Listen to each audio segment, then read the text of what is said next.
কুমিল্লার স্টার লাইনের একটি বাসের ধাক্কায় প্রাইভেট কারে থাকা একই পরিবারের 4 জন সহ 5 জন নিহত হয়েছেন। বৃহস্পতিবার সন্ধ্যায় মর্মান্তিক এ দুর্ঘটনা ঘটে। দুর্ঘটনার পরপরই পুলিশ ও ফায়ার সার্ভিস উদ্ধার কার্যক্রম শুরু করে এবং আহত নিহতদের স্থানীয় হাসপাতালে পাঠায়। তবে এই ঘটনায় বেঁচে গেছে এক শিশু।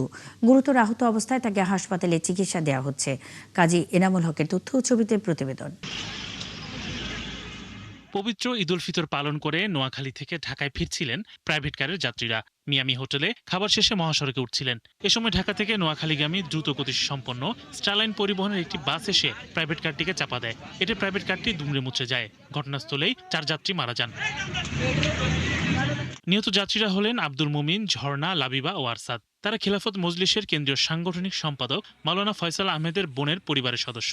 নিহত অপরজন গাড়ির চালক জামাল হোসেন। তো হোটেল থেকে বের হয়ে গাড়িটা যখন ক্রস করে সোজা রোডে হাইওয়ে উঠবে, ওই সময় বেপরোয়া হয়ে একটি গাড়ি এমন ভাবে ধাক্কা দিছে পুরো গাড়িটা দুমড়ে মুচড়ে গেছে। আমরা এটা সুস্থ বিচার চাই, সরকারের কাছে বিচার চাই এবং এদেরকে আইনের আওতায় এনে সুষ্ঠু বিচার করে আমরা ক্ষতিপূরণ চাই সর্বোচ্চ। নতুন করে আইন করে এই ক্ষতিগ্রস্ত পরিবারের জন্য রাষ্ট্রের পক্ষ থেকে ক্ষতির পূরণের ব্যবস্থা করা, যে ড্রাইভারের পরিবারটাকে মৃত্যু পর্যন্ত এই 4টা মেয়ের ব্যবস্থা সরকার নেই। সিনিয়র সহকারী পুলিশ সুপার জানান, প্রাইভেট কারের যাত্রীদের মধ্যে শিশু আবরার বর্তমানে চিকিৎসাধীন। নিহতদের মরদেহ হাসপাতালে আছে। আইনি প্রক্রিয়া শেষে স্বজনদের কাছে হস্তান্তর করা হবে। আমাদের যে আইনি প্রক্রিয়া সেটা চলমান আছে এবং যারা ভিকটিম পরিবার তাদের পক্ষ থেকে লোক এসেছে, আপনারা দেখেছেন। আমরা আমাদের আইন অনুযায়ী ব্যবস্থা নিব এবং আমরা আইন অনুযায়ী এবং বিধি মোতাবেক আমাদের যে আইন সড়ক পরিবহন আইন অনুযায়ী আমরা মামলা রেকর্ড করব এবং আমাদের তদন্তকারী কর্মকর্তা করবে, আপনারা সেই মোতাবেকই আগাবো। ঘটনার পর চালক বাসটি ফেলে পালিয়ে যায়। এই ঘটনায় বাসটিকে জব্দ করেছে পুলিশ। শরীফ আজাদ প্রীতম, ৭১। এ বিষয়ে আরো তথ্য জানাতে কুমিল্লা থেকে যুক্ত হচ্ছেন সহকর্মী কাজী এনামুল হক। এনামুল, মৃতদেহ কি পরিবারের কাছে হস্তান্তর করা হয়েছে কিনা এবং নিহত পরিবারটির পরিচয় জানতে চাই আপনার কাছে। মূলত হচ্ছে যে যারা 5 জন নিহত হয়েছে, নিহতের পরিবারের কাছে সেই মরদেহ হস্তান্তর করা হয়েছে। তবে আহত আবরার কিন্তু এখন সুস্থ আছে। আমি যেখানে দাঁড়িয়ে আছি ময়নামতি হাইওয়ে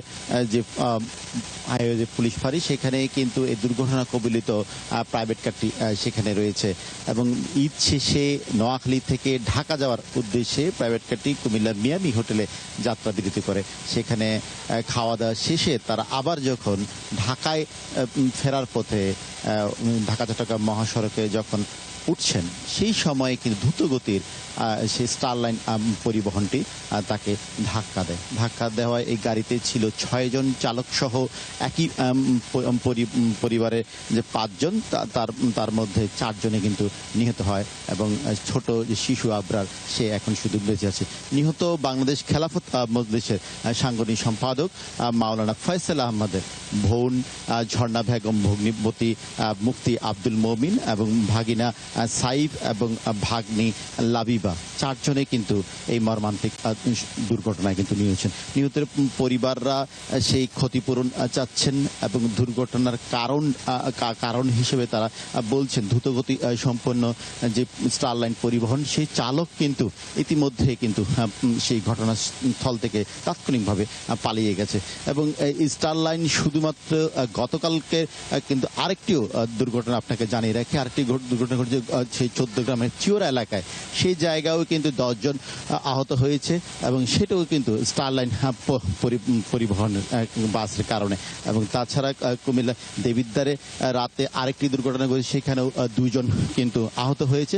তবে এই যে দুর্ঘটনাটি, স্টারলাইন পরিবহনটি সেই ঢাকা থেকে চট্টগ্রাম যাচ্ছিল, সেই স্টারলাইন পরিবহনের দ্রুতগতি সম্পন্ন স্টারলাইন পরিবহনটি যখন কুমিল্লা বুড়িচংয়ের কালাকচুয়া এলাকায় যে প্রাইভেট কারটি মিয়ামি হোটেল থেকে বিপরীত দিক থেকে আসার পথে, তখনই কিন্তু স্টারলাইন পরিবহনটি প্রাইভেট কার ধাক্কা দেওয়ার ফলে প্রাইভেট কারটি দুমড়ে মুচড়ে যায়। দুমড়ে মুচড়ে গেলে প্রাইভেট কারে থাকা সেই যে 5 জন যাত্রী ছিলেন, তার 4 জনে ঘটনাস্থলে মারা যান। পুলিশ এই বিষয়ে একটি মামলা করেছে ইতিমধ্যে এবং যেই চালক স্টারলাইনের পরিবহনে, সেই চালককে গ্রেপ্তারের প্রক্রিয়া প্রক্রিয়াধীন রয়েছে বলে জানিয়েছেন।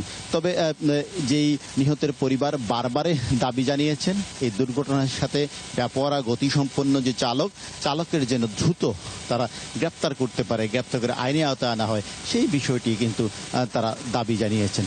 তবে সড়কের যে বেপরোয়া গতিকে পরিবহন যে চলছে সেই বিষয়ে কিন্তু হাইওয়ে পুলিশ বারবারে বলছেন যে সেখানে গতি নিয়ন্ত্রণ করে চালানোর বিষয়ে সতর্কতার সহিত চালানোর বিষয়ে বারবার তাকিদ দেওয়ার পরেও কিন্তু বেপরোয়া গতিতে চলাচলের কারণেই কিন্তু এইসব দুর্ঘটনাটি ঘটছে বলে হাইওয়ে পুলিশ সুপার কিন্তু জানিয়েছেন।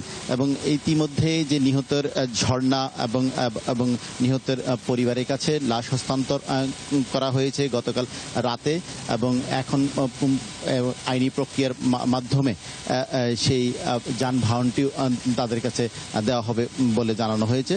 এই যে দুর্ঘটনা ঢাকা চট্টগ্রাম মহাসড়কের কাবিলায় যে দুর্ঘটনাটি, এই দুর্ঘটনার চালককে গ্রেপ্তারের দাবি জানানো হয়েছে এবং আমরা আশা করি খুব শীঘ্রই পুলিশ তার দায়িত্ব পালন করবে। কাজী এনামুল হক আপনি আছেন সেখানে, নিশ্চয়ই আবারও পরবর্তী সংবাদ সংযোগে আপনার সঙ্গে আমরা যুক্ত হব। কুমিল্লা স্টার লাইনের একটি বাসের ধাক্কায় প্রাইভেট কারে থাকা একই পরিবারের 4 জন সহ 5 জন নিহত হয়েছে। এ বিষয়ে খবরাখবর নিয়ে কাজী এনামুল হক কুমিল্লা থেকে যুক্ত ছিলেন।